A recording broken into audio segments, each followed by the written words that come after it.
আসসালামু আলাইকুম সকলকে।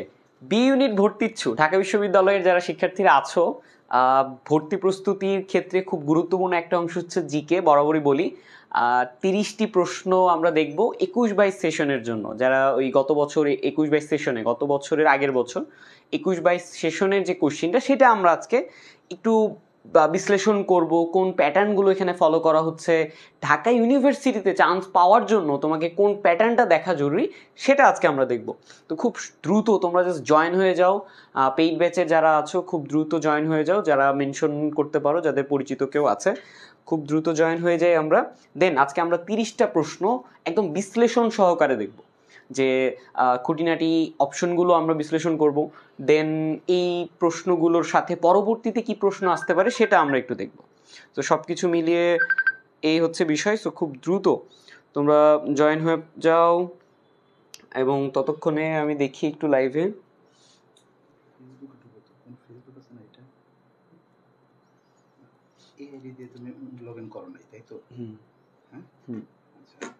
সেক্ষেত্রে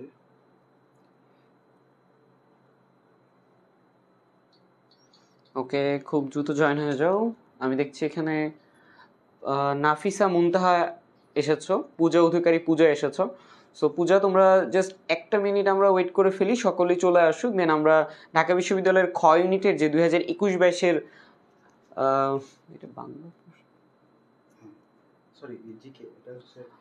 জেনারেল নলেজের যে প্রশ্ন, সেটা আমরা দেখব। এবং এই জায়গা থেকে আজকে আমরা কি কি শিখবো সেটাও আমি একটু আগে থেকে বলে রাখি। আর সব থেকে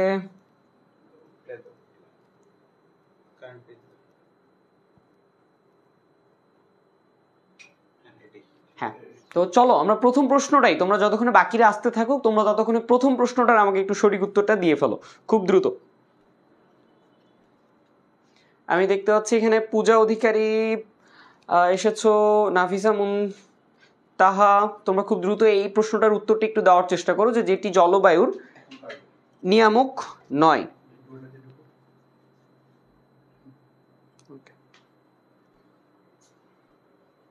আমি দেখতে পাচ্ছি এখানে ওকে, আমার একটু জাস্ট ফেসবুক লাইভে এখন আমি কানেক্টেড আছি তোমাদের সাথে। ওকে, আমি দেখতে পাচ্ছি জান্নাতুল ইসলাম একের ঘ উত্তর দিয়ে ফেলেছো, পূজা অধিকারী পূজা একের ঘ উত্তর দিয়ে ফেলেছো, জান্নাতুল ইসলাম ভূমিকায় উত্তর দিয়ে ফেলেছো।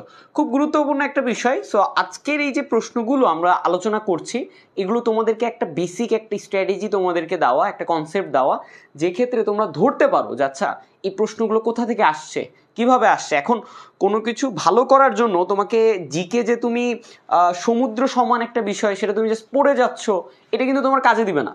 কাজে দিবে কোনটা, তুমি একটা প্যাটার্ন বুঝতে পারছো কিনা সেটা। প্রশ্ন অনেক হয়ে থাকবে, কিন্তু কোন ধরনের প্রশ্নগুলো শুধুমাত্র ঢাকা ইউনিভার্সিটিদের জন্য সেটা কিন্তু তোমাকে বাছাই করতে হবে। এই জন্য কি দরকার, এই জন্য দরকার তোমার প্রিভিয়াস ইয়ারের কোশ্চেনগুলো অ্যানালাইসিস করা। আজকের ক্লাসে বিশেষ করে তুমি পারো বা না পারো, তুমি আমার সাথে জাস্ট থাকো, দেন এই প্রশ্নগুলো দেখো, কোনো সমস্যা নেই, উত্তর ভুল হোক সঠিক হোক, কিন্তু আমরা আজকের প্রশ্নগুলো প্রতিটা বেছে বেছে এটার সাথে রিলেটেড কি আছে সেগুলো আমরা জানার চেষ্টা করব। ওকে, খুবই ভালো। রাজকন্যা প্রেমা, জান্নাতুল ইসলাম, পূজা, তোমরা অনেকদিন পর তোমাদের সাথে ক্লাস হচ্ছে, তো খুব ভালো লাগতেছে। আমি মাঝখানে আমার পরীক্ষা ছিল, এবং তোমাদের জিকে ক্লাসগুলো এখন থেকে কন্টিনিউয়াসলি হবে, তো কোনো সমস্যা নেই। তো চলো আমরা পরের প্রশ্নটার সঠিক উত্তর দেওয়ার চেষ্টা করি। সো কোশ্চেন নাম্বার 2 সেটাতে যাই। ওকে, অথৈ রাশি সঠিক উত্তর ছিল একের ডি। ওকে, অথৈ রাশি, পরের প্রশ্নটা দেখে ফেলো। তার আগে হ্যাঁ, একটা বিষয় বলে রাখি এখানে, যে জলবায়ু ভূমিক্ষয়টা কেন নিয়ামক নয়। তো তোমরা নিশ্চয়ই জানো যে জলবায়ু নিয়ামকটা কি। আচ্ছা, জলবায়ু আর আবহাওয়ার মধ্যে পার্থক্য তোমরা কিন্তু জানো, যে জলবায়ু একটা বিষয় যেখানে হচ্ছে 30 থেকে 40 বছরের যে গড় তাপমাত্রার যে একটা গড় থাকে সেটা কিন্তু আমরা জলবায়ু বলছি। আর তার বিপরীতে আবহাওয়া কি, এই যে আজকের আবহাওয়া একটু গরম, কালকের আবহাওয়া একটু ঠান্ডা, আজকালকের যে বিষয়টা সেটা কিন্তু আমরা আবহাওয়া বলছি। তো এই ক্ষেত্রে দেখো 30 থেকে 40 বছরের গড় আবহাওয়ার যে গড়, সেটা এখানে নিয়ামকগুলো আমাকে জানতে হবে। সেটা কি, অক্ষাংশের উচ্চতা। অর্থাৎ তোমার আমার যে ভূমি এটা কোন অক্ষাংশে আছে এবং এটার অক্ষাংশের অবস্থান, এটা পূর্ব দ্রাঘিমার মধ্যে, অর্থাৎ ভৌগোলিক যে অবস্থান সেটা কিন্তু তোমাকে জানতে হবে। ভৌগোলিক অবস্থান আমাদের বাংলাদেশের ভৌগোলিক অবস্থানটা কোথায়, আমাদের উত্তরে আছে হিমালয়, দেন আবার এই পাশে আছে সমুদ্র, সবকিছু মিলিয়ে কিন্তু একটা জলবায়ুর প্রেক্ষাপট কিন্তু এখানে আছে। সমুদ্র থেকে দূরত্ব, এই যে বিষয়টা যে বাংলাদেশের সমুদ্র থেকে দূরত্ব কেমন সেটার উপরে কিন্তু জলবায়ু নির্ভর করছে। বায়ু প্রবাহ, তাপমাত্রা, আর্দ্রতা, সমুদ্র স্রোত, ভূমির ঢাল ও মৃত্তিকার গঠন।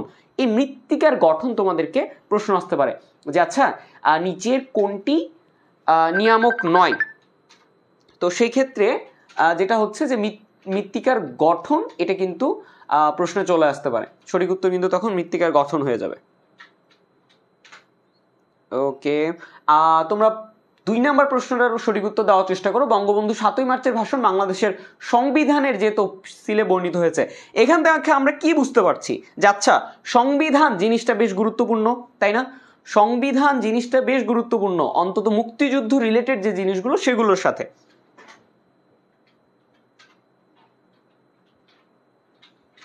মুক্তিযুদ্ধ যে রিলেটেড জিনিসগুলো আছে সেগুলোর সাথে সংবিধান খুবই গুরুত্বপূর্ণ।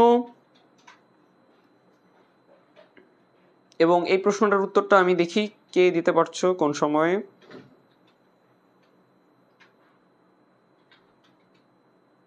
ওকে,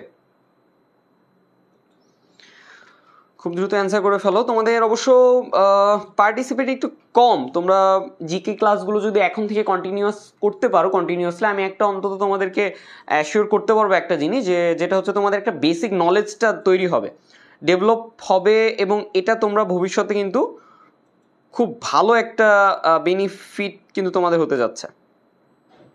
আচ্ছা, নাফিসা মুনতাহা দেখছি 2 খ বলছো যে চতুর্থ তফসিলে বর্ণিত আছে। বাকিরা এখনো ট্রাই করছো না, কি ব্যাপার? অন্তত ট্রাই করো, ট্রাই করতে সমস্যা নেই, তোমরা কিন্তু অ্যান্সারটা দিতে পারো।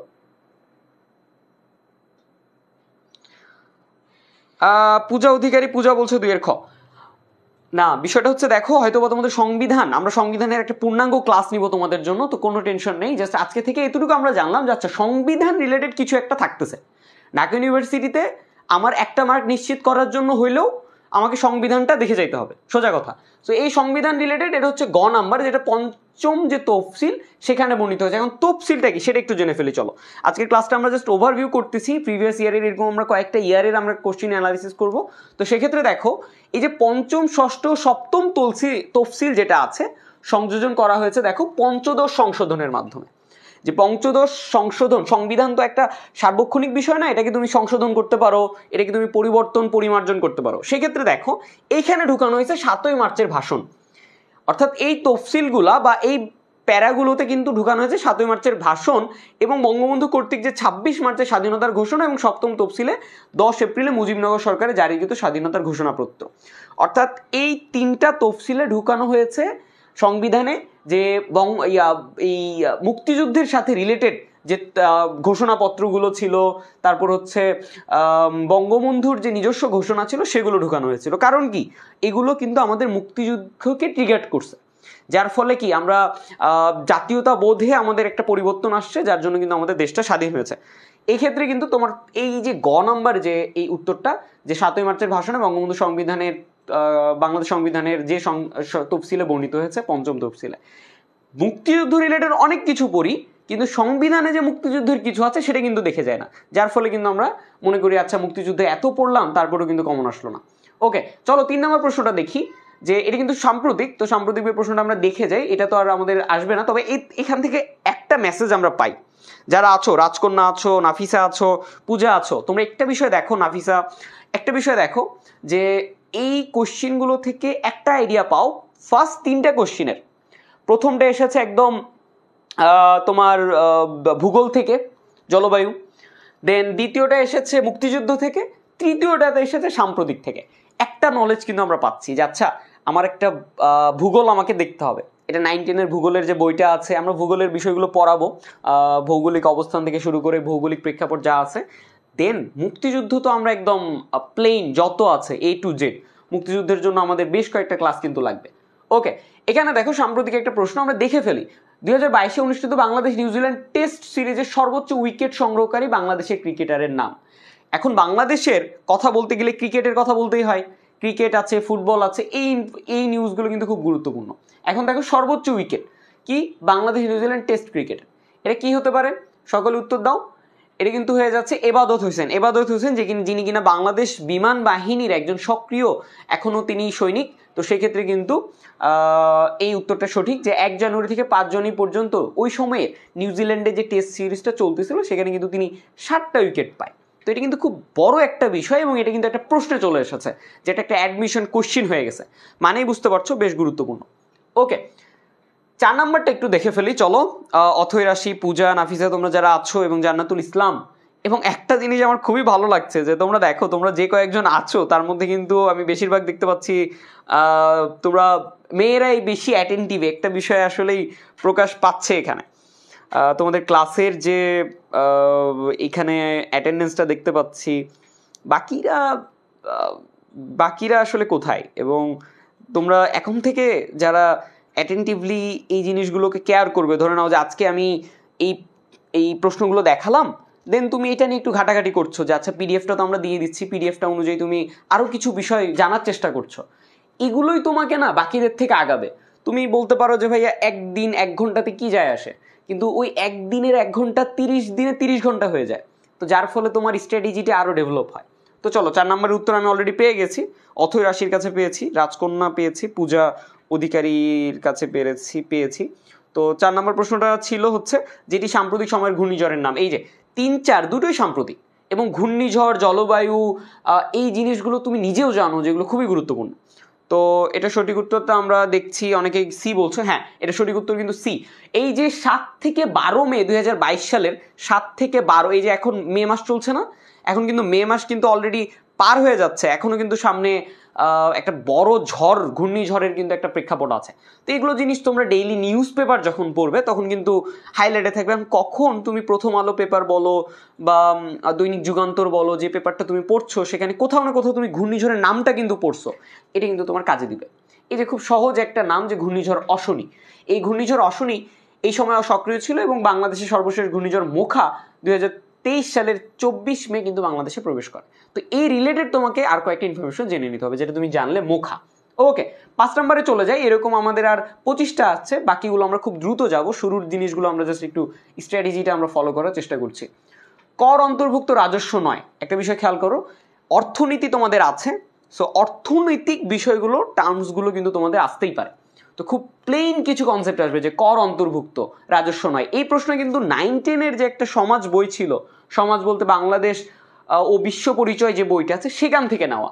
কর অন্তর্ভুক্ত রাজস্ব নয় মানে বুঝছো যে তুমি ইন্টারমিডিয়েট পাস করে যে বিশ্ববিদ্যালয়ে ভর্তি পরীক্ষা দিচ্ছ পড়ার জন্য, অর্থাৎ অ্যাডমিশন দিচ্ছ, সেখানে কিনা 9-10-এর বই থেকে প্রশ্ন আসে। তাহলে তোমার ডাইভার্সিভ নলেজটা কতটা হতে হবে এটা কিন্তু একটা তোমার বিষয়, জানার বিষয়। তো আমার কথা বলার মধ্যে মধ্যে তোমরা একটু উত্তরটা দিয়ে ফেলো যে কর অন্তর্ভুক্ত রাজস্ব নয় কোনটি।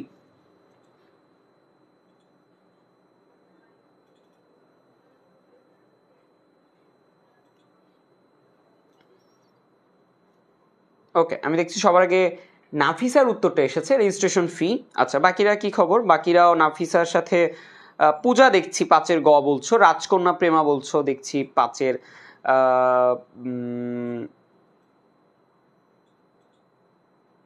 না, অথৈ রাশি, রাজকন্যা তোমরা উত্তর দেওয়ার চেষ্টা করেছো, কনসেপ্টটা ঠিক আছে তোমাদের, বাট একটু এখানে সংযোজন করি দেখো।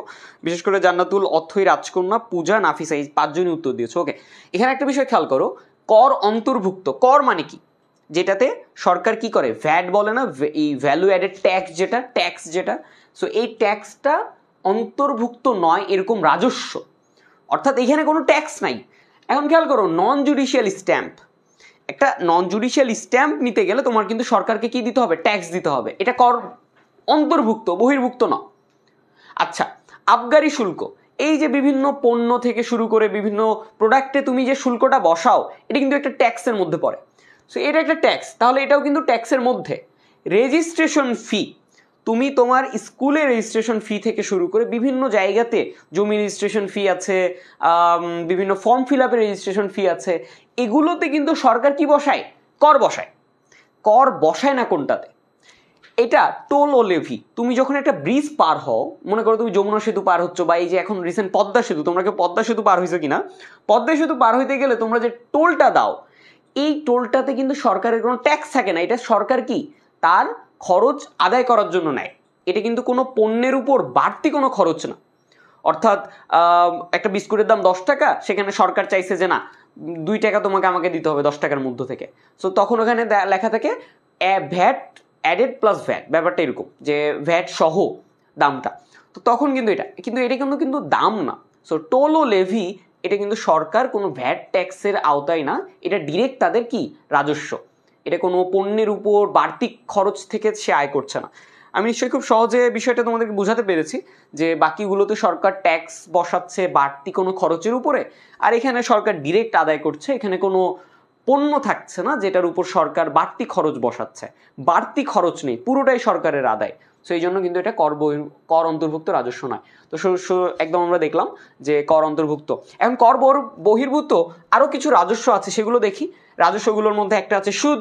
সুদের মধ্যে কোনো রকমের সরকার বাড়তি একটা খরচ নেয় না, পুরোটাই সে লাভ হিসেবে নেয়। টোল ও লেভি, রেলওয়ে ভাড়া, দেন হচ্ছে ইজারা, জরিমানা, মুনাফা, তার ও টেলিযোগাযোগ। এই জিনিসগুলো তোমাকে জানতে হবে। এবং এখন সাথে দেখে ফেলো যে কোনগুলো করভুক্ত, অর্থাৎ কোনগুলোর সাথে কর আছে সেগুলো দেখো। আবগারি শুল্কর সাথে আছে, ভ্যাট আছে, ভ্যালু অ্যাডেড ট্যাক্স, দেন আছে রেজিস্ট্রেশন ফি আছে, নন জুডিশিয়াল স্ট্যাম্প আছে, মাদক শুল্ক আছে, আয়কর আছে, একটি স্মোকিংয়ের যে তুমি ধরে নাও যে কোনো মাদক যে পণ্যগুলো, সেখানে সরকার কি বেশি করে ভ্যাট বসায়, যাতে হয় কি যে এটার গ্রাহক চাহিদাটা কমে যায়, বা এটার একটা কি ওই ডিমান্ডটা কমতে থাকে। কিন্তু ডিমান্ড অ্যাকচুয়ালি বাড়ে কারণ এটার চাহিদা থাকে, যার ফলে সরকার এটা নিয়ন্ত্রণ করতে গিয়ে কিন্তু এরকম শুল্কগুলো বেশি করে বসায়। ওকে, 6 নম্বরে চলে আসি। আমরা এখন একটু দ্রুত আগানোর চেষ্টা করবো। ঢাকা বিশ্ববিদ্যালয়ের প্রতিষ্ঠাকালীন 3টি অনুষদ, খুব কমন। এখন খেয়াল করো, 5 থেকে 6 আসতে গিয়েই তোমার ঢাকা ইউনিভার্সিটির একটা প্রশ্ন পেয়ে গেছে। ঢাকা ইউনিভার্সিটিতে পরীক্ষা দিচ্ছ, অথচ ঢাকা ইউনিভার্সিটির প্রশ্ন আসবে না, এটা কিন্তু হবে না। ঢাকা ইউনিভার্সিটির পুরো আমাদের একটা লেকচার স্লাইড আছে। তোমরা যদি আমাদের ইউটিউব চ্যানেলে যাও, তোমরা যদি আমাদের পেজের ক্লাসগুলো একটু খেয়াল করো, ঢাকা ইউনিভার্সিটি নিয়ে আমরা বেশ কয়েকটা ক্লাস নিয়েছি। জাস্ট এটার অনুষদ, এটার কয়টা আগে কে ছিল, পরে কে হইছে, এটার হচ্ছে তোমার ইতিহাস, এটার জায়গা জমি যা আছে A to Z, তো সব কিছু মিলিয়ে। তো তোমরা একটু ট্রাই করো, দেখি তোমাদের বেসিক নলেজটা কেমন। তোমরা যে ঢাকা ইউনিভার্সিটির পড়ার স্বপ্ন দেখছো, সেই স্বপ্নের বাস্তবায়ন তোমাদের কতটুকু আগে থেকে করা আছে। কোশ্চেন নাম্বার 6-এর উত্তরটা দিলে আমি বুঝতে পারবো। আর এটা খুব সহজ, কলা, বিজ্ঞান ও আইন, এখানে আসলে তেমন কিছু বলারও নেই। ওকে, আমি দেখতে পাচ্ছি এখানে ভেরি গুড, রাজকন্যা অথৈ রাশি শিওর ক হবে। ওকে, রাজকন্যা ভেরি গুড। চলো আমরা 7 নম্বরে চলে যাই। মানব সম্পদ উন্নয়নের অন্যতম উপাদান। মানব সম্পদ উন্নয়নের অন্যতম উপাদান, এটা একটা বিষয়। দেখো, এইরকম প্রশ্নগুলো যুগোপযোগী, অর্থাৎ কনটেক্সচুয়াল প্রশ্ন। এখন ঢাকা ইউনিভার্সিটিতে বর্তমান সময়ে একটা প্রশ্ন আসতে পারে যে ডিজিটাল বাংলাদেশ, সবাই কি স্মার্ট বাংলাদেশ হতে যাচ্ছে, ডিজিটাল বাংলাদেশ হয়ে গেছে, এখন স্মার্ট বাংলাদেশ হতে যাচ্ছে। তো স্মার্ট বাংলাদেশের সাথে কোনো একটা কম্পোনেন্ট দিয়ে একটা প্রশ্ন আসতে পারে, খুব সহজ একটা বিষয়। তো এরকম প্রশ্নগুলো, মানব সম্পদ উন্নয়নের অন্যতম উপাদান কি, এরকম প্রশ্নগুলো কিন্তু তোমার কন্টেক্সচুয়াল প্রশ্ন, দেশের সার্বিক পরিস্থিতির সাথে রিলেটেড, উন্নয়নের সাথে রিলেটেড। আমরা খুব দ্রুত জিডিপি থেকে, আমরা খুব দ্রুত হচ্ছে ওই যে একদম লোয়েস্ট ইকোনমিক যে জোন, সেখান থেকে বের হতে যাচ্ছি। সো এরকম প্রশ্নগুলো কিন্তু খুব কমন। 7-এর ক, পরিবেশ সৃষ্টি, দেখি।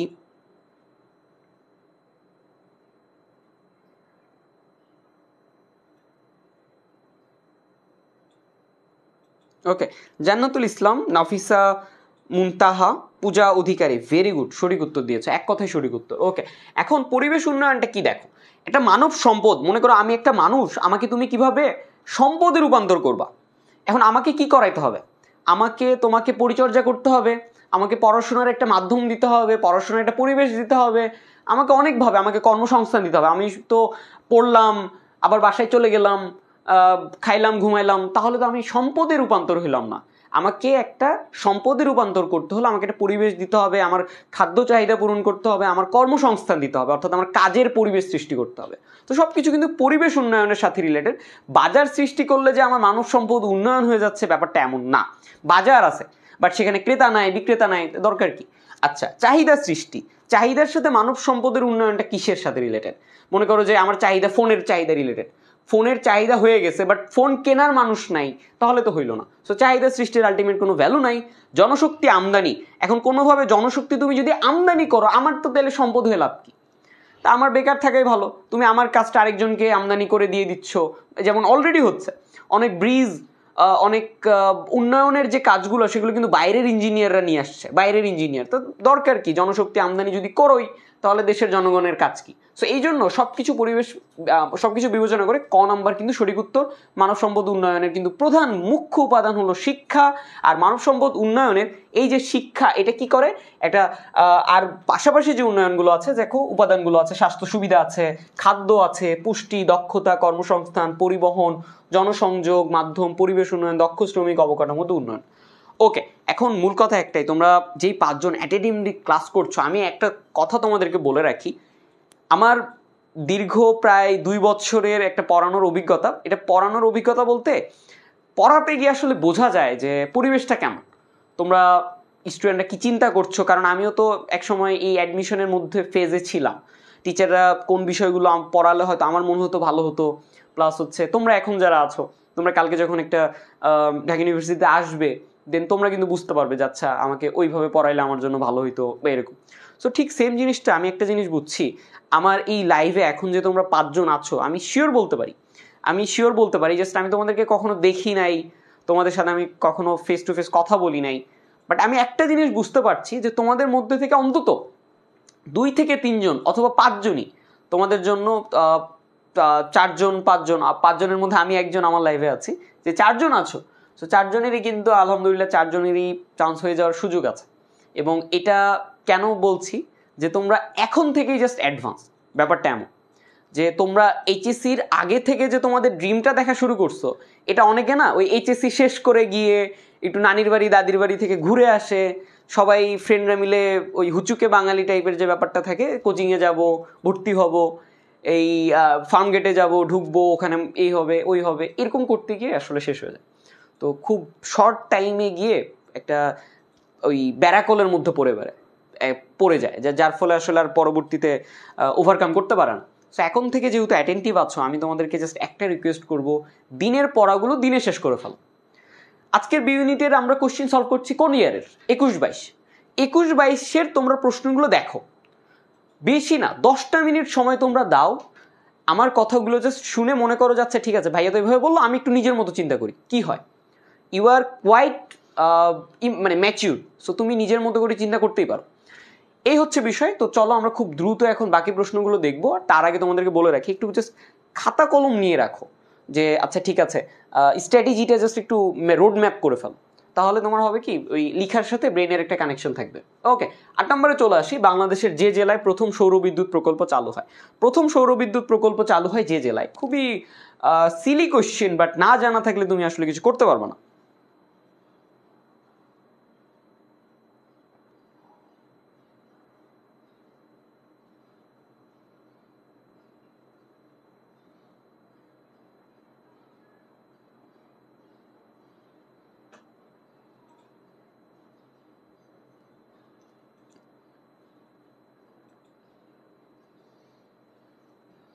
আচ্ছা, কি ব্যাপার, এখনো সঠিক উত্তর কার কার আসছে দেখছি না তো, একটু দ্রুত বিষয়টা হচ্ছে ট্রাই করো যে কোনোভাবেই। ওকে, জান্নাতুল ইসলাম, ভেরি গুড ভেরি গুড। পূজা অধিকারী, পূজা তোমার উত্তরটি একটু ভুল হয়েছে আপু, আর তেমন কিছু না। বা নাফিসা মুমতাহা, কুমিল্লা না আসলে, এটা সঠিক উত্তর যারা দিয়েছে যেমন রাজকন্যা আছো, অথৈ রাশি আছো, তারপর আছে জান্নাতুল ইসলাম আছো, 8 ক নরসিংদী। এটা হচ্ছে ফ্রান্স সরকারের উদ্যোগে, সেক্ষেত্রে সর্বপ্রথম সৌরবিদ্যুৎ এই নরসিংদী উপজেলায়, নরসিংদী জেলার করিমপুর ও নজরপুরের যে প্রথম সৌরবিদ্যুৎ প্রকল্প চালু হয়। আর উল্লেখ্য আরেকটা বিষয় আছে, এটা তো প্রথম, অর্থাৎ বাইরের কোনো একটা দেশ সাহায্য করেছে। আর যদি তুমি দেশের প্রথম সরকারি সৌরবিদ্যুৎ কেন্দ্রের কথা বলো, সেটা হচ্ছে কাপ্তাই রাঙামাটি, এবং দেশের বৃহত্তম সৌরবিদ্যুৎ কেন্দ্র হচ্ছে টেকনাফ কক্সবাজার। দুটো দেশের প্রথম সৌরবিদ্যুৎ কেন্দ্র হচ্ছে কাপ্তাই, আর বৃহত্তম সৌরবিদ্যুৎ কেন্দ্র হচ্ছে টেকনাফ। এই দুটো কথা তুমি যখন শোনার সাথে, আচ্ছা ঠিক আছে আমি একটু লিখি, এই দুটো কথা মনে করো আমি বললাম, তুমি জাস্ট কিভাবে লিখবা দেখো, তোমার যে পেজ আছে, খাতা আছে, সেখানে দেখো। লিখতে গিয়ে তুমি জাস্ট লিখলা যে আচ্ছা ঠিক আছে প্রথম সৌরবিদ্যুৎ কেন্দ্র, এই যে প্রথম সৌর কেন্দ্র, এত তো টাইম থাকে না। প্রথম সৌর কেন্দ্র কাপ্তাই। এখন কাপ্তাই কোথায় সেটা তুমি জানো, আর পরবর্তীতে রাঙামাটি লেখার দরকার নেই, কাপ্তাই রাঙামাটিটা জানো। আচ্ছা, এরপরে লিখো বৃহৎ, বৃহৎ সৌর কেন্দ্র এটা কোথায়? টেকনাফ কক্সবাজার। এখন টেকনাফ তো কক্সবাজার এটা জানোই, জাস্ট টেকনাফ, শেষ। কোনোভাবে এই দুটো থেকে যখন একটা চলে আসবে না, তুমি যে ওই সময় বৃত্তটা ভরাট করবা রে ভাই, তোমার মানে যে ফিলটা আসবে, পারার মধ্যে মজাটা না আলাদা, না পারার মধ্যে যে একটা ফিল কাজ করে যে আরে পারতেছি না কি হবে, কিন্তু এটার শতভাগ ভালো লাগা কাজ করে যখন একটা প্রশ্ন তুমি সঠিক, তুমি জানোই যে আজ এটাই হবে, ভুল হয়, ভুল নাই আমার। এগুলা কোনগুলা? এই যে এগুলা, এক কথাই যেগুলো উত্তর, এগুলা পারবা মানে তোমার যদি জিকেতে তুমি জাস্ট 20টা এইভাবে দাগাই দিয়ে আসতে পারো না, তোমার ঢাকা ইউনিভার্সিটিতে 1 থেকে 100-র মধ্যে সিট কনফার্ম। পারলে যে ভালো লাগাটা কাজ করে না এটা আসলে বোঝানোর মতো না, আর না পারলে কেমন জানি একটা মনে হয় দূর কি করতেছি, পড়ি নাই কেন ওই সময়, পারতেছি না। না পারার মধ্যে খারাপ লাগা আলাদা জিনিস, পারার মধ্যে মজাটা আলাদা জিনিস। ওকে, চলো 9 নম্বরে চলে যাই। ইভিএম দ্বারা বোঝায় কি? ইভিএম কি? খুব সহজ একটা প্রশ্ন, খুব দ্রুত যাই আমরা এখন থেকে, জাস্ট অ্যান্সারটা দিব, এটার স্ট্যাটাসটা কি সেটা আমরা জেনে নিব জাস্ট, এর বাইরে আর তেমন কিছু বলার নেই। চলো, নাফিসা মুনতাহা 9-এর খালি উত্তর দিয়ে ফেলেছো। আচ্ছা, আগে মনে হয় কমেন্ট করেছো। নাফিসা একটু ট্রাই করো 9-এর। জান্নাতুল মাওয়া অলরেডি উত্তর দিয়ে ফেলেছো, ইলেকট্রনিক ভোটিং মেশিন। ইভিএম সে সময় নির্বাচনের একটা বিষয় হয়তো বা আগে আগে ছিল, সেক্ষেত্রে কিন্তু ইভিএমটা বেশ গুরুত্বপূর্ণ ছিল।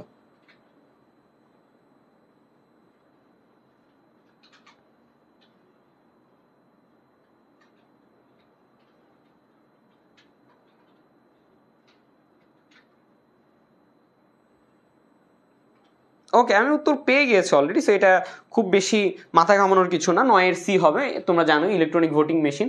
আর তেমন কিছু না, 2007 সালে সর্বপ্রথম দেশে ইলেকট্রনিক ভোটিং মেশিনের যে ব্যবহার সেটা হয়, এটা এতটুকু জেনে রাখলেই হবে যে 2007 সালে। আচ্ছা, এটা কি যুক্তরাষ্ট্রে চালু হয় সর্বপ্রথম, বিশ্বে সর্বপ্রথম ইভিএম চালু হয় যুক্তরাষ্ট্রে, বাংলাদেশে চালু হয় 2010 সালে, শেষ 2007 সালে। ওকে, 10 নম্বরে চলে আসি। জাতিসংঘ কর্তৃক স্বীকৃত দাপ্তরিক ভাষা কয়টি? এই যে দেখো, জাতিসংঘের তুমি অনেক কিছু পড়ছো, জাতিসংঘ কবে হয়েছে, তারিখ কত, জাতিসংঘের সাথে কোন চুক্তিগুলো রিলেটেড সব পড়ছো, কিন্তু জাতিসংঘতে কোন ভাষায় পেপারগুলো লেখা হয়, চুক্তিগুলো হয়, সেটা তুমি জানো না, তাহলে কিন্তু সমস্যা। 10-এর উত্তরটা একটু দেওয়ার চেষ্টা করো খুব দ্রুত। পূজা আছো, দেন জান্নাতুল ইসলাম, বেশ দ্রুত উত্তর দিচ্ছ, ভেরি গুড জান্নাতুল ইসলাম। আচ্ছা, জান্নাতুল ইসলামের প্রোফাইলে দেখছি আমি, জান্নাতুল ইসলামের প্রোফাইলে হয়তোবা তার ভাইয়ের বা কারো ছবি, মানে হ্যাঁ ওটা, মানে জান্নাতুল ইসলামের প্রোফাইলে একটা, মানে জান্নাতুল ইসলাম ছেলে কি? আরে কি ভাই, কি বলেন? জান্নাতুল ইসলাম এটা খুব কি, তুমি কার আইডি থেকে ক্লাস করো? জান্নাতুল ইসলাম ওর নাম হতে পারে, কিন্তু জান্নাতুল ইসলামের পরে আরেকটু কিছু থাকলে বুঝতে সুবিধা হতো। আচ্ছা, কোনো সমস্যা নেই। চলো, আমরা 10 নম্বর প্রশ্নে ছিলাম। 10 নম্বরে আমরা দেখছি যে 6 হবে শিওর, হ্যাঁ, জাতিসংঘের দাপ্তরিক ভাষা। এই 6টি ভাষা কি কি সেটা একটু দেখে ফেলি। একটা হচ্ছে ইংরেজি, তোমরা পারলে একটু লিখে নাও, লিখতে গেলেই তোমাদের জিনিসটা দীর্ঘস্থায়ী মনে থাকবে। ইংরেজি, ফরাসি, রুশ, চীনা, আরবি, স্প্যানিশ। ইংরেজি, ফরাসি, রুশ, চীনা, আরবি, স্প্যানিশ। ইংরেজি, ফরাসি, রুশ, চীনা, আরবি, স্প্যানিশ, শেষ। ওকে, ঠিক আছে, চলো 11 নম্বরে চলে যাই। জাতিসংঘের নারী উন্নয়ন বিষয়ক যে তহবিল, জাতিসংঘের যতগুলো অঙ্গ সংস্থান আছে প্রতিটাই তোমাকে জানতে হবে। আমারও একটু বুঝতে ভুল হয়েছে, এর সামনে এমডি দেওয়া, তো আমার এটা দেখা উচিত ছিল যে এমডি জান্নাতুল ইসলাম।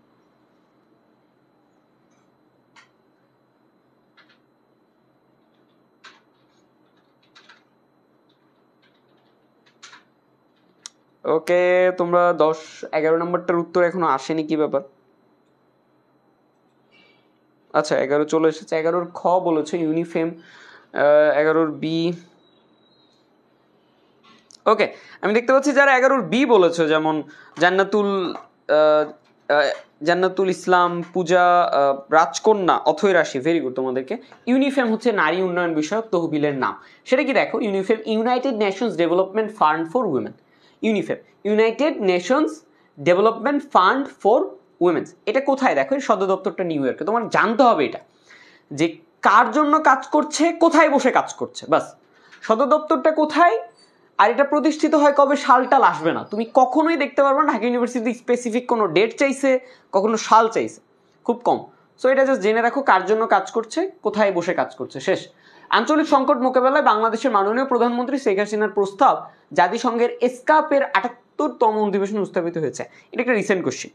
সো বুঝতেই পারছো এটা সাম্প্রতিক কোশ্চেন।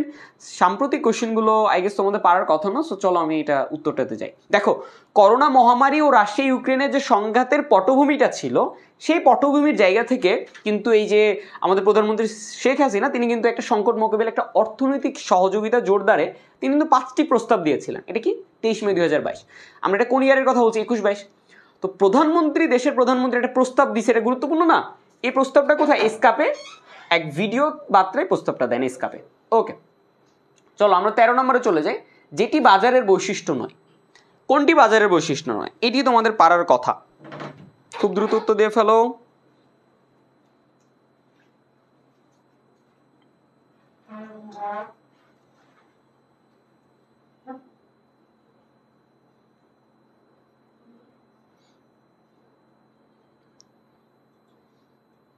আচ্ছা, এটা দেখো, সঠিক উত্তরটা দেখো। যেটি বাজারের বৈশিষ্ট্য নয় সেটা হচ্ছে একটা স্থান বাজারের কোনো বৈশিষ্ট্য নয়, একটা নির্ধারিত মূল্য বাজারের বৈশিষ্ট্য। হ্যাঁ, নির্দিষ্ট দ্রব্য মূল্য, নির্দিষ্ট স্থান একটা বাজারের বৈশিষ্ট্য, কিন্তু পূর্ব নির্ধারিত কোনো চুক্তি এটা আসলে অ্যাকচুয়ালি বাজারের কোনো বৈশিষ্ট্য না। তো সেই ক্ষেত্রে এটা কিন্তু সঠিক উত্তর আমরা পেয়ে যাচ্ছি ঘ। যেটা দেখো, বাজার বলতে শুধু বেচা কেনার যে নির্দিষ্ট স্থানকে বোঝাচ্ছে তা না, বরং এক বা একাধিক দ্রব্যকে বোঝায়, যা ক্রেতা বিক্রেতার মধ্যে প্রত্যক্ষ পরোক্ষভাবে কি থাকে, একটা মাধ্যমে একটি নির্দিষ্ট দামে ক্রয় বিক্রয় হয়। এটা বাজার। তুমি বাজারে গিয়ে একটা শাকসবজি কিনলা, একটা ক্রেতার কাছে গেলা, তার সাথে দামাদামি করলা, দেন একটা পণ্য তুমি ক্রয় করলা। এই ধারণাটা কি একটা পণ্যের চাহিদা, যোগান, দাম নির্ধারণ ইত্যাদির বিষয়ের সাথে সম্পর্কিত। আর জড়িত নয় সেটা হচ্ছে একটা পূর্ব নির্ধারিত চুক্তি। বাজার করতে গিয়ে সাধারণত ওরকম চুক্তি রিলেটেড কোনো কাজ থাকে না, যেটা কিনা দর দাম বা ক্রেতা বিক্রেতার মতো যে সম্পর্ক সেটা কিন্তু থাকে না। ওকে, 14 নম্বরে চলে যাই।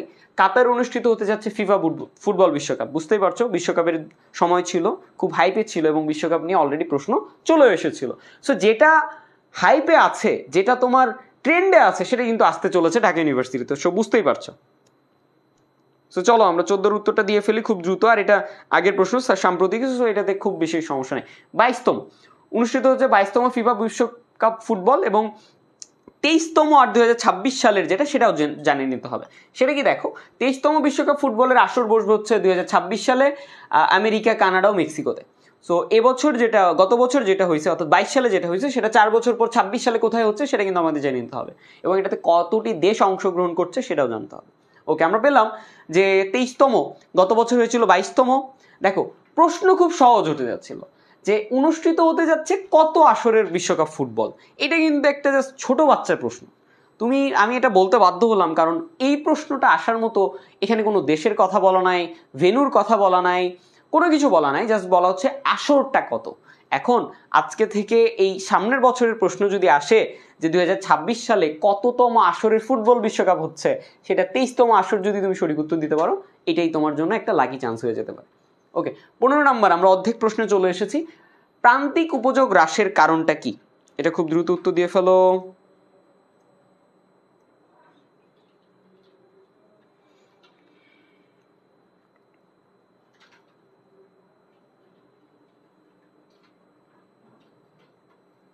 ওকে, দেখো, 15-র যে সঠিক উত্তরটা হচ্ছে সেটা হচ্ছে প্রান্তিক উপযোগের হ্রাসের কারণটা হচ্ছে একটা ভোগের বৃদ্ধি। আচ্ছা, প্রান্তিক উপযোগের সাথে ভোগের বৃদ্ধি এটা কি, চলো আমরা একটু দেখে ফেলি। সেটা হচ্ছে, দেখো, যে কোনো দ্রব্যের যখন ভোগের পরিমাণটা থাকে, সেটা দেখো অতি ক্ষুদ্র পরিবর্তনের ফলে একটা ভোগের পরিমাণ কি হতে পারে, একটা পণ্যের, সেটা ভোগের পরিমাণ যদি অতি ক্ষুদ্র পরিবর্তন হয়, ওই দ্রব্যের মোট উপযোগের মধ্যে যে পরিবর্তন হয় তাকে প্রান্তিক উপযোগ বলে। আচ্ছা, যেমন কোনো দ্রব্যের ভোগ যত বেশি বাড়তে থাকে, তার কাছে ওই দ্রব্যের প্রান্তিক উপযোগ তত কমতে থাকে। আচ্ছা, এরপরে দেখো, ভোগের মোট পরিমাণ বৃদ্ধির ফলে প্রান্তিক উপযোগ কমে যাওয়ার এই প্রবণতাকে ক্রমহ্রাসমান প্রান্তিক উপযোগ বৃদ্ধি বলে। আচ্ছা, খুব কমপ্লেক্স বিষয় ছিল। প্রান্তিক উপযোগ হ্রাসের কারণ হচ্ছে, দেখো, সেটা হচ্ছে একরকম ভোগের বৃদ্ধি, অর্থাৎ তোমার যদি ভোগের বৃদ্ধি বাড়ে সেটার প্রান্তিক উপযোগের পরিমাণটা হ্রাস পেতে যাবে। এটা একটা মানে কমন একটা বিষয় যেটা আমরা এরকম প্রশ্নগুলোতে দেখতে পাচ্ছি। ওকে, 16 নম্বর প্রশ্নে যদি আসি, জয় বাংলা জাতীয় স্লোগান হিসেবে ঘোষিত হয়, দেখো, ও বছরই, এটাও সাম্প্রতিক।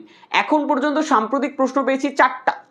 সো বুঝতেই পারছো যে 30টা কোশ্চেনের মধ্যে তোমার কিন্তু এরকম প্রায় 7-8টা প্রশ্ন কিন্তু তুমি এই সাম্প্রতিক থেকেই পেতে যাচ্ছ। তো সাম্প্রতিক সময়ের চোখ কান কিন্তু তোমাকে খোলা রাখতে হবে। 16 উত্তরটা দেওয়ার চেষ্টা করো।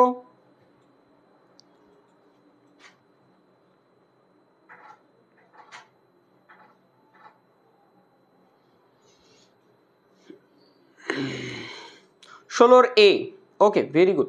16 এ, হ্যাঁ, 16 এতে দেখো যে 10 মার্চ 2020 সালে হাইকোর্ট বিভাগ এক রায়ে জয় বাংলাকে জাতীয় স্লোগান হিসেবে ঘোষণা করেন এবং 2 মার্চ জয় বাংলা জাতীয় স্লোগান হিসেবে ঘোষণা করে প্রজ্ঞাপন জারি করে। এই জন্য বলা হচ্ছে 2 মার্চ বা 2রা মার্চ 2022 সালে।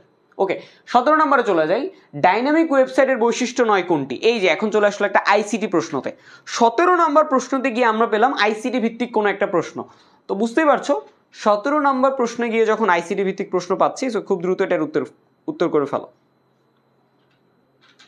এখন একটা ডাইনামিক ওয়েবসাইটের বৈশিষ্ট্য হালনাগাদ তথ্য। অবশ্যই ডাইনামিক ওয়েবসাইটে কি সবসময় তথ্যটা হালনাগাদ থাকতে হবে? ব্যবহারকারী নির্দিষ্ট পেজ প্রদর্শন, হ্যাঁ অবশ্যই।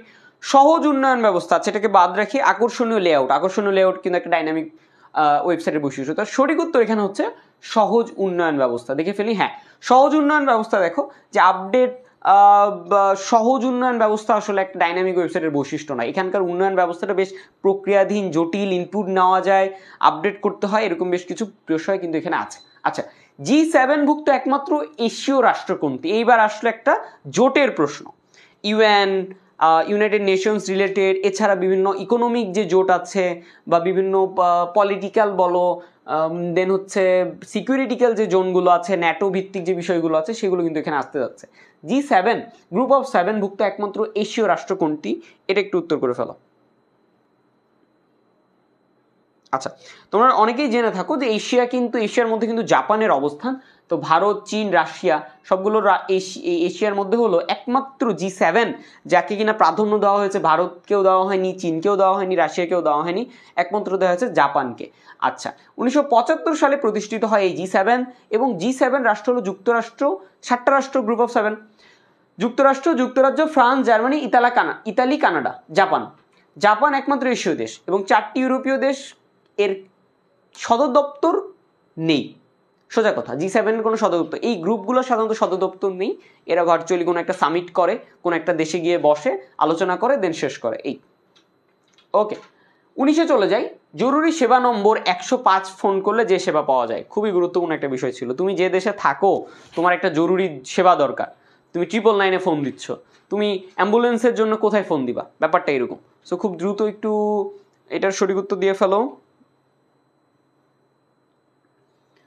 105 অবশ্যই আমরা জানি এটা জাতীয় পরিচয়পত্রের সাথে জড়িত। জাতীয় পরিচয়পত্র ভিত্তিক যে তুমি সেবাটা পাও সেটা কিন্তু 105-এ পাও। তুমি এখনই 105-এ ফোন দাও, তোমাকে কিন্তু জাতীয় পরিচয়পত্রের তোমার ডিটেলস বলে দিবে বা হচ্ছে ওই বিষয়ে তুমি জানতে পারবে। ওকে, আর বাকিগুলো দেখো। জাতীয় জরুরি সেবা হচ্ছে 999, সহজ কথা। জাতীয় জরুরি সেবা 999। স্বাস্থ্যসেবা 1662 এই নাম্বারে তুমি ফোন দিলে কিন্তু স্বাস্থ্যসেবা পাবা।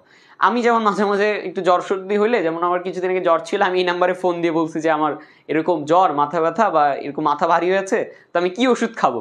সো ওনারা কিন্তু সুন্দর মতো, আর ওখানকার যে ডাক্তাররা ওই তোমাকে পরামর্শ দিচ্ছেন বা তোমাকে যে সার্ভিসটা দিচ্ছেন, তারাও কিন্তু একদম MBBS করা, এবং বিষয়টা হচ্ছে যে অথরাইজড ডক্টর, এবং এটা গভর্নমেন্টে। সো বুঝতেই পারছো। সো জাতীয় স্বাস্থ্যসেবা বলতে আসলে সরকার বেশ কিছু সুবিধা তোমাকে প্রোভাইড করছে। সরকারি আইনগত সহায়তা দেখো 16, 1, 64, 30। এগুলো বলার সময় যেগুলো 5 ডিজিটের সেটাকে শুরুতে আগে বলবা 1, 62, 63, 1, 64, 30, 16123 এভাবে বলবা, এভাবে কিন্তু সরকারি স্বাস্থ্যসেবার বাতায়নগুলো কিন্তু বলা হয়। দুর্নীতি দমন কমিশন দেখো 106 দুদক, তুমি যদি কারো দুর্নীতি জানো 106 জাস্ট ফোন দিয়ে বলবো যে ভাই ওইখানে এই ঝামেলা, আপনি যান, তাহলে হয়ে যাবে। কৃষি বিষয়ক তথ্য সেবা 16123, তোমার যদি কোনো কৃষি বিষয়ক, তোমার ছাদে তুমি গাছ লাগাইছো, মনে হচ্ছে গাছটা কি মারা যাচ্ছে, তুমি জাস্ট এই নাম্বারে ফোন দিবা, বলবা যাচ্ছে আমি করছি এরকম, তো গাছকে কি করলে হয়, তো কৃষি ভিত্তিক কিন্তু তুমি এখানে সেবা পাবা। সরকারি তথ্য সেবা 333। 333, এই 333-তে ফোন দিলে কিন্তু তুমি সরকারি সেবা পেয়ে যাবে। তুমি সরকারি কোনো একটা বিষয় জানতে চাচ্ছ যে সরকার কিভাবে তোমার জমি রেজিস্ট্রেশনে হেল্প করছে বা কিভাবে কি করবে, সেটা কিন্তু এখানে জানতে পারবে। নারী ও শিশু নির্যাতন 109, আমরা জানি খুব কমন একটা বিষয় নারী ও শিশু নির্যাতন। তুমি যদি কোথাও বাল্য বিবাহ দেখে থাকো তোমার গ্রামে বা তোমার কোনো একটা জায়গাতে, 109-এ ফোন দিলে কিন্তু ইমিডিয়েটলি তারা একটা অ্যাকশন নিবে। ওকে, চলো আমরা 20 নম্বর প্রশ্নে চলে এসেছি। 20 নম্বর প্রশ্ন হচ্ছে বাংলা ভাষা ও সাহিত্যের বিশেষ সমৃদ্ধি ঘটেছিল যে শাসকের আমলে। আচ্ছা, এই পরবর্তী প্রশ্নগুলো আমি তোমাদের একটু দেখিয়ে দিতে চাই। আর এখানে একটা বিষয় দেখো যে এখানে আলাউদ্দিন হোসেন শাহের নাম জড়িত, যে বাংলা ভাষা সাহিত্যের বিশেষ সমৃদ্ধি ঘটেছিল আলাউদ্দিন হোসেন শাহের। আমরা এরকম বাংলার যে প্রাগৈতিহাসিক ইতিহাসগুলো সেগুলোর উপরে আমরা ক্লাস করব, সেই বিষয়গুলো আমরা লেকচার শিট আকারে কিন্তু তোমাদেরকে প্রোভাইড করে ফেলবো। সুলতান আলাউদ্দিন হোসেন শাহ ছিলেন যুগের শ্রেষ্ঠ সুলতান এবং তার যুগকে স্বর্ণযুগ বলা হতো। এবং প্রশ্ন আসতেই পারে যে এই সুলতান, এই আলাউদ্দিন হোসেন শাহের যুগকে কি কোন যুগ বলা হতো, রৌপ্য যুগ, বন যুগ, স্বর্ণযুগ, কালী যুগ, বিভিন্ন অপশন থাকতে পারে, সেক্ষেত্রে কিন্তু স্বর্ণ যুগটা তোমার সঠিক উত্তর। বাংলা ভাষা ও সাহিত্যের বিশেষ সমৃদ্ধি তার শাসন আমলকে ইতিহাসে অমর করে রেখেছে। কবিদের মধ্যে মালাধার বস্তু যেমন বিজয়গুপ্ত, বিপ্রদাস, দেন আছে পরাগাল খান, যশোরাজ খান, রূপ গোস্বামী, সনাজ, এই নামগুলো খুব একটা গুরুত্বপূর্ণ না হলেও ইতিহাস জানতে গেলে তোমাকে দুই একটা নাম কিন্তু মুখস্থ রাখতেই হবে। 21-এ চলে আসো, বাংলাদেশ ডেল্টা প্ল্যান 2100 বাস্তবায়নের সহকারী যে দেশ, এটা কিন্তু খুব বেশ প্রচলিত একটা কোশ্চিন ছিল ওই সময়। সবার মুখে মুখে ভাসছিল যে এই প্রশ্নটা আসতে যাচ্ছে, এই প্রশ্নটা আসতে যাচ্ছে, এবং এই প্রশ্নটা এসেও গেছে। সেই প্রশ্নটা কিন্তু খুব গুরুত্বপূর্ণ ছিল। বাংলাদেশ ডেল্টা প্ল্যান 2100 বাস্তবায়নে সহায়তাকারী দেশ কোনটি? এটার উত্তরটা দেওয়ার চেষ্টা করো। এবং এটা অবশ্যই যেটা সঠিক কথা, নেদারল্যান্ড কিন্তু এই ডেল্টা প্ল্যান 2100 বাস্তবায়নে সহযোগী করেছে। কিভাবে? দেখো যে এটা 6টি অঞ্চলকে হটস্পট হিসেবে চিহ্নিত করেছে এবং সেইখানে বদ্বীপ পরিকল্পনা তারা গ্রহণ করে, এবং এটা কত বছর মেয়াদি? 82 বছর মেয়াদি। সো একটা দীর্ঘ মেয়াদি বদ্বীপ পরিকল্পনা কিন্তু এই ডেল্টা প্ল্যান, যেটা কিনা নেদারল্যান্ডের সাহায্যে হয়েছে। কোয়েশ্চেন নাম্বার 22, মারিউপোল ইউক্রেনের, এই সময় ইউক্রেন রাশিয়া যুদ্ধের একটা ট্রিগার পয়েন্ট ছিল, একটা কনফ্লিক্টিং একটা জোন যেখান থেকে প্রশ্ন এসেছে, এবং এটা আসারই কথা, এবং এটা আমরা জানতামও যে এই প্রশ্নটাই আসবে। মারিউপোল ইউক্রেন রাশিয়ানে যে একটা প্রশ্ন আসবে এটা 100% শিওর ছিলাম। এখন কোনোভাবে ফিলিস্তিন আর ইসরায়েল নিয়ে প্রশ্ন আসবে না এটা তুমি ভাবতেও পারো না, আসবেই। ব্যাপারটা এমন। গাজা নিয়ে কোনো একটা প্রশ্ন আসতে পারে, এই যে রিসেন্ট হচ্ছে ইরানের পররাষ্ট্রমন্ত্রী এবং এই যে রাষ্ট্রপতি যে মারা গেল, এটা নিয়ে কোনো প্রশ্ন আসতে পারে। সো অনেক কিছু তোমার রিলেটেড। সো তুমি যদি আজকের পেপারের 10 মিনিট সময় দিয়ে তুমি যদি জাস্ট ইস্যুগুলো তোমার মাথায় রাখতে পারো, এটাই কিন্তু তোমার একটা বড় সাহায্য হবে জাস্ট এই সাম্প্রতিক প্রশ্নগুলোর উত্তর দিতে। মারিউপোল দেখো গ নম্বর সঠিক উত্তর, একটি বন্দর নগরী। এই বন্দর নগরী হচ্ছে একটা মারিউপোল, যেটা কিনা দেখো যে ইউক্রেনের একটি বন্দর নগরী, যেখানে কি রাশিয়া কিন্তু খুব বাজেভাবে তাদেরকে সেখানে অ্যাটাক করেছিল। এই হচ্ছে বিষয়। ওকে, এরপরে কোশ্চেন 23-তে আমরা শেষ টপ 6-এ চলে এসেছি, এবং এখান থেকে আমরা দেখতে পাচ্ছি পৃথিবীর নবীনতম প্রজাতন্ত্র দেশের নাম কি। খুব গুরুত্বপূর্ণ প্রশ্ন ছিল। নবীনতম প্রজাতন্ত্রের নাম হচ্ছে, দেখো এখানে কোনটা সঠিক উত্তর তোমরা একটু দেওয়ার চেষ্টা করো, আমি একটু দেখি।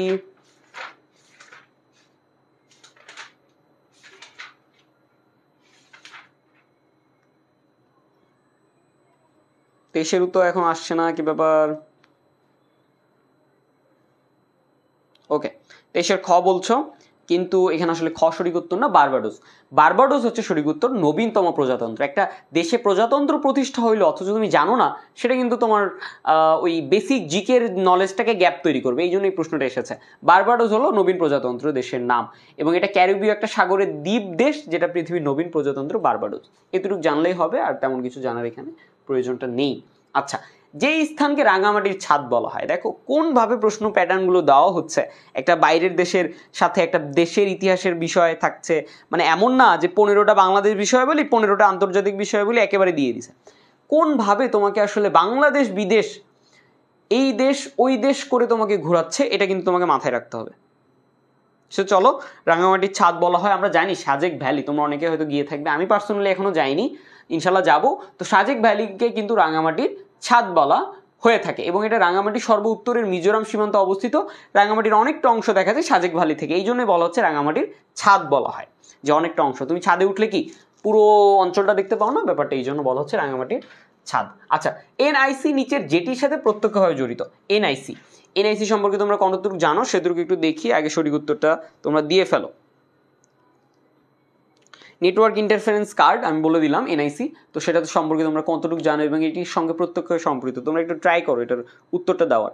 চলো আমি দেখি তোমাদের সঠিক উত্তর হচ্ছে কিনা। এটা তোমরা জানি নাই, আচ্ছা কোনো সমস্যা নাই, আমি বলে দিচ্ছি। দেখো, এনআইসি যেটা হচ্ছে কিনা একটা নেটওয়ার্ক ইন্টারফারেন্স কার্ড বা ল্যান্ড, এটার সঠিক উত্তর হচ্ছে ক। দেখো, যে ল্যান্ড কার্ড বা নেটওয়ার্ক অ্যাডাপ্টার হলো একটি প্লাগ ইন কার্ড যা কম্পিউটারকে নেটওয়ার্কভুক্ত করে। আচ্ছা, আইসিটি রিলেটেড টার্মসগুলো তোমাদেরকে পড়ানো হবে এবং সেগুলো তোমাদেরকে এরকম, দেখো এটা কিন্তু কোনো রকমের ওই যে অক্টাল ডেসিমাল কোনো বিষয় না, জাস্ট তোমাকে জানতে হবে সো এটার সাথে এটা রিলেটেড কি। এখন এনআইসি সম্পর্কে তুমি জানো যে ল্যান্ড কার্ডের প্রত্যক্ষভাবে সম্পর্কিত, এইটুকু জানলে অ্যান্সারটা করতে পারছো। ওকে, 26-এ চলে এসেছি আমরা, অর্থাৎ টপ 5-এ আছি। আর 5টা প্রশ্ন শেষ করলেই আমরা খুব সহজেই প্রায় 45 মিনিটের ধরে ক্লাসগুলো করছি। খুব সহজ বিষয়গুলোকে আমরা একটু ডিফারেন্ট ওয়েতে প্রেজেন্ট করার চেষ্টা করছি। চলো আমরা 26 নম্বর প্রশ্নটা পড়ি। সুবর্ণ জয়ন্তী বাংলাদেশ কনসার্ট শীর্ষক অনুষ্ঠানে যে স্থানে আয়োজন হয়। এখন কনসার্ট রিলেটেড একটা প্রশ্ন চলে আসছে, এটাও সাম্প্রতিকের মধ্যে। এখন পর্যন্ত সাম্প্রতিক পাইলা কয়টা? 8টা সাম্প্রতিক পায়ে গেছে। এই 8টা সাম্প্রতিক থেকে দেখো প্রশ্ন চলে আসছে, এবং এটা ম্যাডিসন স্কোয়ার গার্ডেনে সুবর্ণ জয়ন্তী বাংলাদেশের কনসার্ট, এটা ম্যাডিসন, অর্থাৎ 50 বছর পূর্তি উপলক্ষে 6 মে যুক্তরাষ্ট্রের নিউ ইয়র্কের ম্যাডিসন স্কোয়ার গার্ডেনে লেট দ্য মিউজিক স্পিক প্রতিপাদ্য অনুষ্ঠিত হয় গোল্ডেন জুবলি বাংলাদেশ কনসার্ট। এই যে একটা কনসার্ট অনুষ্ঠিত হইলো, এটা সম্পর্কে তোমার ধারণা ছিল কিনা, এটার জন্যই জাস্ট পরীক্ষকরা কি করছে, তোমাকে কোয়েশ্চেনটা করে ফেলছে। দেখো ভাই, আমি তোমাকে সোজা কথা বলি, টিচারদের এত খায় দেওয়ার টাইম নেই তোমার কোয়েশ্চেন অ্যানালাইসিস করা, তোমার ওই বাছাই করা, তোমার মতো কোনো মোটা মোটা বই নিয়ে টেবিলে বসে থাকা যে তোমার জন্য একটা কোয়েশ্চেন বানাবে, এতজনের মধ্যে এতজনকে চান্স পাবে, এদের খায় দেওয়া এত কাজ নাই। বাসায় বউয়ের সাথে ঝগড়া হচ্ছে, ছেলেকে স্কুলে নিয়ে যেতে হবে, নিজের ক্লাসের নিজের ডিপার্টমেন্টে ওনার ক্লাস আছে, হতে পারে উনি একটা ডিন, উনি কোনো অনুষদের ডিন, উনি কোনো হলের প্রাধ্যক্ষ বা প্রক্টর, এত কিছুর মধ্যে তোমার ওই 20টা কোশ্চেন বানাইতে ওনার আসলে দিন শেষ করবে না। উনি জাস্ট বসবে, উনি পেপার টেপার রেগুলার পড়ে, সকালে কফি খাইতে খাইতে যে পেপার পড়ে সেই পেপার থেকে উনি 2-1টা প্রশ্ন পিক করবে, পিক করে মনে করবে আচ্ছা ঠিক আছে এডিটের তো আটকাই দেওয়া যায়, এই প্রশ্নটাতে হইলে মনে হয় এটা একটু ঘুরপ্যাচ, ছেলেবেলে জানে কিনা দেখি। উনি নিজে আর্টিকেল লিখছে কোনো একটা টপিক সম্পর্কে, কারণ উনি তো একটা প্রফেসর, উনি আছে পিএইচডি করা লোক। তুমি আমি 9-10 পাস করে এসএসসি এইচএসসি পাস করে বসে আসি, যাচ্ছে একটা মোটা বই পড়লে হয়তো চান্স পেয়ে যাবো। এত ডাইভার্সিভ মাইন্ড, মানে এত কম ন্যারো মাইন্ড থাকলে, ন্যারো মাইন্ডেড হলে কিন্তু তোমার হবে না। তোমাকে অনেক টপিক ঘাটাঘাটির মধ্যে থাকতে হবে। এটা হইতে পারে একটা ইউটিউবের রিসেন্ট টপিকের ভিডিও থেকে শুরু করে, একটা টিভি নিউজ থেকে শুরু করে, একটা পেপারের নিউজ থেকে। মুক্তিযুদ্ধ সম্পর্কে জানতেছো তুমি 6 থেকে, এটা থেকে তোমার প্রশ্ন দিবি। বাংলাদেশ বিষয় সম্পর্কে জানতেছো তুমি, বাংলাদেশে আছো এই জন্য। তুমি সাজেক ভ্যালিতে যায় যদি না জানো যে এটাকে বাংলাদেশের এই রাঙামাটির ছাদ বলা হয়, তো তুমি কি করলা সাজেক ভ্যালিতে যায়? তোমার দেখা হবে তোমার নলেজটা কেমন, তোমার জেনারেল নলেজটা কি আসলে বাংলাদেশ নিয়ে, এটা সম্পর্কে জানতেছো। ওই টিচার কফি খাইতে খাইতে যে পেপার থেকে টপিকটা পাইলো সেটা জাস্ট দিয়ে দিল, শেষ। সো তোমাকে যে প্রশ্নটা মেক করতেছে তার মতো করে চিন্তা করতে হবে। ব্যাপারটা এরকম, ওই যে পুলিশেরা অনেক সময় বলে না যে থিঙ্ক লাইক আ থিফ, ব্যাপারটা হচ্ছে চোরের মতো চিন্তা করো যে সে কিভাবে চুরি করছে, তাহলেই না তুমি ধরতে পারবা। ব্যাপারটা এরকম যে তুমি চিন্তা করো কোশ্চেন যে বানাচ্ছে, বা তুমি যদি ঢাকা ইউনিভার্সিটির টিচার হইতো তুমি কিভাবে প্রশ্ন বানাইতে, তুমি তো আর ওই মোটা বই কিনে নিয়ে আসতে না যে আমি এখান থেকে 10টা-5টা প্রশ্ন বের করবো। ওকে, অনেক কথাই বললাম। সো 26-এর পরে 27-এ চলে যাই। নিজেকে জানো উক্তিটি কার? এই যে নিজেকে জানো, নিজেকে জানো, এটাই কথা হচ্ছে, নিজেকে জানো। এত কথার মূল কথা এটাই, নিজেকে জানো। এবং এটা তোমরা নিজেরাও জানো, নিজেকে জানো উক্তিটি কে বলেছে। সো তোমরা নিজেরাও জানো যে নিজেকে জানো উক্তিটি কার, সেটা হচ্ছে সক্রেটিস। ওকে, সক্রেটিস কি জন্য বললো নিজেকে জানো, নো দাই সেলফ? কেন বলা হইলো? এটা মনে হয় ঢাকা কলেজের গেটে লেখা, নো দাই সেলফ। ওকে, যে সক্রেটিসের বিখ্যাত একটি বিষয় হলো জ্ঞানের গুরু অপরীক্ষিত জীবন নিয়ে বেঁচে থাকা গ্লানিকর, ভার্চু ইজ নলেজ, কঠিন যুদ্ধেও সবার প্রতি দয়ালু হও, মৃত্যুই হলো মানুষের সর্বাপেক্ষা বড় আশীর্বাদ, ইত্যাদি সক্রেটিসের উক্তি। সক্রেটিসের উক্তিগুলো আমাদেরকে একটু জেনে রাখতে হবে। ওকে ওকে ওকে, চলো চলি যাই 28 নম্বর প্রশ্নে। 28 নম্বর প্রশ্নে গিয়ে আমরা দেখছি, 28 নম্বর প্রশ্নে গিয়ে আমরা দেখছি কি দেখছি, 28 নম্বর প্রশ্নে দেখছি আমরা স্বর্ণপাম চলচ্চিত্র উৎসবের মুখ্য পুরস্কারটা কি। এই যে একটা চলচ্চিত্র রিলেটেড প্রশ্ন কিন্তু তোমার আসতে যাচ্ছে, কে হচ্ছে কান অ্যাওয়ার্ড পাইছে, কে হচ্ছে এবছর অস্কার পাইছে, অস্কারের অন্য নাম কি, এই যে মুভি রিলেটেড প্রশ্নগুলো টিচাররা করবে। ঢাকা ইউনিভার্সিটির টিচার হয়তো ওই বছর ওই সময় বউ বাচ্চা নিয়ে সিনেপ্লেক্সে একটা মুভি দেখতে গেছে, ওনার মনে হয়েছে আচ্ছা মুভি তো একটা অস্কার পাইছে মুভি, এই মুভিটারে আমি একটা প্রশ্ন বানাই ফেলি। সো এইটাই হইতে পারে। তোমরা নিশ্চয়ই জানো 28-এর কান, হ্যাঁ এই তো কান চলচ্চিত্র উৎসব, এই তো সকলে সঠিক উত্তর দিয়েছো। 76তম কান চলচ্চিত্র উৎসবে স্বর্ণপাম পুরস্কার পেয়েছে অ্যানাটমি অফ ফল, ফ্রান্সের চলচ্চিত্রটি। এই দুটো নামটাও তোমাকে চলচ্চিত্র নামটা জাস্ট মনে রাখতে হবে, শেষ। ওকে 29, লাস্ট 2 কোশ্চেন্স আমরা দেখছি। টেকসই উন্নয়ন লক্ষ্য এর যে লক্ষ্যটি মানবসম্মত শিক্ষা নিয়ে নিবিড়ভাবে আলোচনা করছে। শিক্ষা রিলেটেড জায়গায় তুমি আসছো অথচ শিক্ষা নিয়ে তোমার প্রশ্ন আসবে না, এটি কি হয়? এটিতে তো হইতে দেওয়া যায় না, শিক্ষা নিয়ে প্রশ্ন আসবেই। ওকে, সামনের দিনগুলোতে তোমাদের সাথে বেশ কিছু ক্লাস হবে, সো এখন থেকে একটু ফ্রি হওয়ার চেষ্টা করো। আমি তোমাদের সাথে বেশ কিছু গল্প আড্ডার মাধ্যমে ক্লাসগুলো নিব। সো তোমরা একটু টাইম নিয়ে আমার ক্লাসগুলো করার চেষ্টা করিও, যাতে তোমরা খাওয়া দাওয়া এমন হইতে পারে যে সামনে ভাত নিয়ে বসে গেছো, দেন হচ্ছে ক্লাসটা করতেছো, খাচ্ছ আর ক্লাস করতেছো, এমনটা হইতে পারে। আমি মাঝে মাঝে আবার একটু গল্প টল্প শোনাই, এক্ষেত্রে তোমাদের ভয় পাওয়ার সম্ভাবনা থাকতে পারে, যেটা কিনা ভূতের গল্প পর্যন্ত হইতে পারে। ওকে, সো 29-এর প্রশ্নের উত্তরটা হতে পারে, দেখো কি হতে পারে তোমাদের। তুমি একজন বলছো, জান্নাতুল বলছো জানা নেই, তো আমি একটু জানিয়ে দিই তোমাদেরকে। এটা এসডিজি যে 4, এটা টেকসই উন্নয়নের লক্ষ্য, এবং এই লক্ষ্যটি মানব সম্পদ শিক্ষা নিয়ে নিবিড়ভাবে আলোচনা করে। এসডিজি 4, এই যে এসডিজি 4, দেখো এসডিজির 17টি যে লক্ষ্যমাত্রা, তার মধ্যে 4 যে লক্ষ্যমাত্রা সেটা কিন্তু শিক্ষা নিয়ে আলোচনা করে। বাকিগুলো জানতে হবে, যেমন বৈষম্য হ্রাস, জলবায়ুটা ইম্পর্টেন্ট, সো তুমি জেনে নিলে। আচ্ছা 15 নাম্বারটা জলবায়ু নিয়ে, আচ্ছা 4 নাম্বারটা শিক্ষা নিয়ে, পিক যেগুলো সেগুলো জাস্ট জেনে নিলাম। Last question and the last of the day. So এইখানে দেখো বাংলাদেশের আবহাওয়া অধিদপ্তর কোন মন্ত্রণালয়ের অধীন? তুমি নিশ্চয়ই আজকে ঢাকা ইউনিভার্সিটির স্টুডেন্ট, কালকে কিন্তু তুমি একটা মন্ত্রণালয়ের সচিব হবা, খুব স্বাভাবিক কথা। তো সেই জায়গা থেকে তুমি মন্ত্রণালয় সম্পর্কে জানো কি না সেটা তোমাকে জানতে হবে। এখন আবহাওয়া অধিদপ্তর এটা কোন মন্ত্রণালয়ের অধীনে? স্বরাষ্ট্র, পরিবেশ, বন, প্রতিরক্ষা, দুর্যোগ, এটা একটু দেখার চেষ্টা করো কোনোভাবে। কেন এই প্রশ্নটা দেওয়া হলো? সবাই কি বলবে, আচ্ছা আবহাওয়া, আচ্ছা ঠিক আছে আজকে আবহাওয়া, বৃষ্টি হয়েছে, আচ্ছা আবহাওয়ার সাথে তো কি দুর্যোগ ব্যবস্থাপনা হইতে পারে, ত্রাণ হইতে পারে, আচ্ছা জলবায়ু তো আছে, জলবায়ু আবহাওয়া রিলেটেড, তাহলে এটাই সঠিক উত্তর। এই যে তোমাকে ফাঁসাই দিবে, তুমি জায়েজ ভাই একটা প্রশ্নের ভুল উত্তর দিবা, 100-200-র জন্য পিছনে চলে যাবা। কিন্তু তোমাকে বুঝতে হবে প্রশ্নটা দিছে তার মানে প্যাচাল আছে। প্যাচালটা কি? আবহাওয়ার সাথে প্রতিরক্ষার সম্পর্ক কি? কারণ আবহাওয়ার সাথে প্রতিরক্ষার সম্পর্ক দেখো স্যাটেলাইট, স্যাটেলাইটের সাথে আবহাওয়ার সম্পর্ক, স্যাটেলাইট দিয়ে তো তোমার আবহাওয়া চেক করতেছে। এখন স্যাটেলাইট কার কাছে আছে? তাহলে আবহাওয়া অধিদপ্তরের কাছে তার কর্তৃত্ব দিয়ে রাখছে। তাহলে আবহাওয়া, স্যাটেলাইট, প্রতিরক্ষা, স্যাটেলাইটে তুমি প্রতিরক্ষা না করতে পারলে আবহাওয়া নিউজ পাবা? শেষ, সোজা কথা। প্রতিরক্ষার সাথে আছে যেটা কিনা আগারগাঁওয়ে, ঢাকার আগারগাঁওয়ে, এটা কি বলছি, স্পারসো এই প্রতিরক্ষা মন্ত্রণালয়ের অধীনে। সো এই ছিল প্রশ্ন। খুব অ্যানালিটিক্যাল যে থট তোমাদেরকে এটা ডেভেলপ করতে হবে, তাহলেই তুমি ঢাকা ইউনিভার্সিটির ড্রিমটা ওই রাতে ঘুমাই না দেখে বাস্তবে দেখতে পারবা। ওকে, সিরাত ভাই চলে এসেছে। ওদের আমার মনে হয় যে হচ্ছে এখন মোটামুটি বাংলা, ইংলিশ এবং হচ্ছে জিকে 3টা বিষয়ে ওদের উপর ক্লাস হয়েছে। হ্যাঁ, তো ওদের ক্লাস হওয়ার পরে হচ্ছে এখন তোমরা মোটামুটি একটা ধারণা পাইছো যে কোন কোন বিষয়গুলো আমাদেরকে পড়তে হবে, জিকের কোন কোন পড়তে হবে। আমাদের মেইন উদ্দেশ্যটা ছিল এইচএসসির আগে তোমাকে একটা ধারণা তৈরি করে দেওয়া, যেন এইচএসসির পর তোমার কনফিউশন না থাকে আমি কোন জায়গাটাকে আমাকে ফোকাস দিয়ে পড়তে হবে। আলটিমেটলি তোমাদের একটা ধারণা তৈরি হয়ে গেছে, বাট এখন তোমাকে অবশ্যই এইচএসসিটাকে ফোকাস করে পড়তে হবে, কারণ এইচএসসিটা একটু ভালো রেজাল্ট লাগবে ভাইয়া, আর নয়তো তোমার মন খারাপ হয়ে যাবে। এই জিনিসটা পরবর্তীতে তোমার অ্যাডমিশন জার্নিটা শুরু করার ক্ষেত্রে একটা ইফেক্ট ফেলবে, হ্যাঁ, যেটা গত বছর আইসিটির ক্ষেত্রে হয়েছিল। গত বছর আইসিটি অনেক স্টুডেন্ট খারাপ করছে, এই কারণে অ্যাডমিশন শুরু করছে, বাট ও মন দিয়ে শুরু করতে পারে না। এটা ভয় ছিল যে আমাকে আইসিটি যদি ফেল আসে, শয়নে স্বপনে সব কিছুতে দেখা যাচ্ছে আইসিটি ফেল আমার, হ্যাঁ, তো এই জন্য ওইভাবে নিতে পারেনি। তো এইটা যেন না হয়, এই জন্য এইচএসসিটা বেশি করে ফোকাস করে পড়ো। আর আজকে রাত্রে 8টা 15 মিনিটে তোমাদের হচ্ছে তোমাদের ভাইয়া ক্লাস নেবে, পরশ ভাইয়া, এই ক্লাসটা করবা। ইংলিশ ক্লাসটা কিন্তু হচ্ছে এখানে খুব এক্সট্রিমলি ফোকাস দিয়ে করবা। এখানে ইংলিশ ক্লাসটা সবাই পছন্দ করতেছো তোমরা, কারণ তোমাদের পরশ ভাই অনেক ভালো পড়ায়।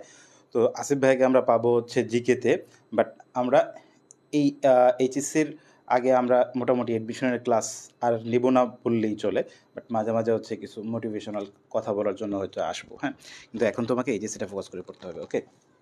আমার হচ্ছে এটা একটু মনে পড়তেছিল আমার, যে আমার এই আমি যখন অ্যাডমিশন টাইমে ছিলাম তখন এই স্পার্টসো, হ্যাঁ, এটা নিয়ে আমি খুব ভালোভাবে পড়ছিলাম, যে হচ্ছে এটার ফুল মিনিংটা এরকম ছিল কি, space research remote sensing organisation, হ্যাঁ। তো এই যে দেখো, আমি তখনকার সময় পড়ছিলাম, এরপরে কিন্তু আমি তো জিকে পড়াই না, হ্যাঁ, তোমাদের আসিফ ভাই পড়াই। তো এই জায়গাটাই হচ্ছে আমার এখনো মনে আছে, তোমরা ওইভাবে পড়বা যেন হচ্ছে তোমার মনে থাকে। তো বিষয়টা হচ্ছে এই, আর তোমাদের এইচএসসিটা ফোকাস করে পড়ো, এটাই কথা। তোমাদের এখন একটা ধারণা হয়ে গেছে ভাই, বাংলা ফার্স্ট চ্যাপ্টারে গুরুত্ব দিয়ে পড়তে হবে। বাংলা সেকেন্ড পেপারের মধ্যে হচ্ছে আমাদের সমাস, কারক, বিভক্তি, এই সমস্ত বিষয়গুলো হচ্ছে গুরুত্ব দিয়ে পড়তে হবে। উচ্চারণটাকে একটু মেইন ফোকাসে রেখে পড়তে হবে। ইংলিশের ক্ষেত্রে ইংলিশ ফার্স্ট পেপারটা এমনভাবে জোর দিয়ে পড়তে হবে, দেখো ইংলিশ ফার্স্ট পেপার থেকে যত ধরনের কোয়েশ্চেন আসছে সবগুলো যেন তুমি অ্যান্সার করতে পারো, কারণ এখন থেকে কিছু পড়া আগায় রাখতে হবে কিছু।